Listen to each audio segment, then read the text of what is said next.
नमस्कार दोस्तों, स्वागत है आपका ग्लिम्प्स ऑफ इंडिया में।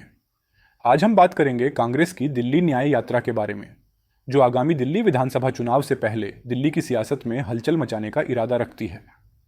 क्या यह यात्रा आम आदमी पार्टी, एएपी और बीजेपी दोनों के लिए चुनौती बन सकती है? आइए जानते हैं। कांग्रेस की दिल्ली न्याय यात्रा का उद्देश्य साफ है, दिल्ली में अपनी खोई हुई जमीन को फिर से हासिल करना। यह यात्रा पार्टी के निष्क्रिय संगठन को फिर से सक्रिय करने और दिल्ली की समस्याओं पर आम आदमी पार्टी की नीतियों की आलोचना करने का एक प्रयास है। यात्रा 8 नवंबर से शुरू होगी और इसका पहला चरण राजघाट से होगा। पहले चरण में कांग्रेस की यात्रा दिल्ली के पुराने इलाकों जैसे चांदनी चौक, मटिया महल और बल्ली माराण से गुजरेगी, जो आम आदमी पार्टी के गढ़ माने जाते हैं। कांग्रेस की कोशिश है कि इन इलाकों में अपनी उपस्थिति दर्ज कराई जाए। इस यात्रा के 4 चरण होंगे, जिसमें हर चरण के दौरान 15 से 20 किलोमीटर का रास्ता तय किया जाएगा। कांग्रेस नेताओं का फोकस एएपी की शिक्षा, स्वास्थ्य और बुनियादी सुविधाओं पर किए गए वादों पर सवाल उठाना होगा।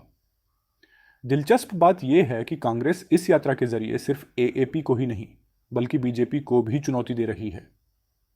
पार्टी का कहना है कि दिल्ली की राजनीति में कांग्रेस की उपस्थिति दिखाने के लिए यह यात्रा जरूरी है।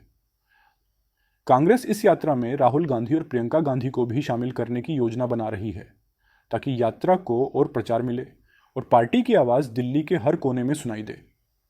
आखिरकार इस यात्रा का उद्देश्य है कांग्रेस को फिर से दिल्ली की सियासत में एक ताकतवर खिलाड़ी के रूप में स्थापित करना।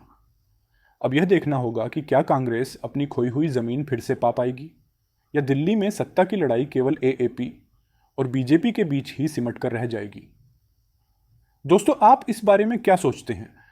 क्या कांग्रेस की दिल्ली न्याय यात्रा दिल्ली में एक नई राजनीतिक हलचल पैदा कर पाएगी? अपने विचार हमें कमेंट्स में बताएं।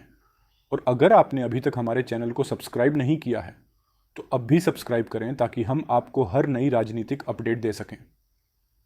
मैं हूं आर के सिंह और आप देख रहे थे ग्लिम्प्स ऑफ इंडिया। अगली बार फिर मिलेंगे, तब तक के लिए नमस्कार।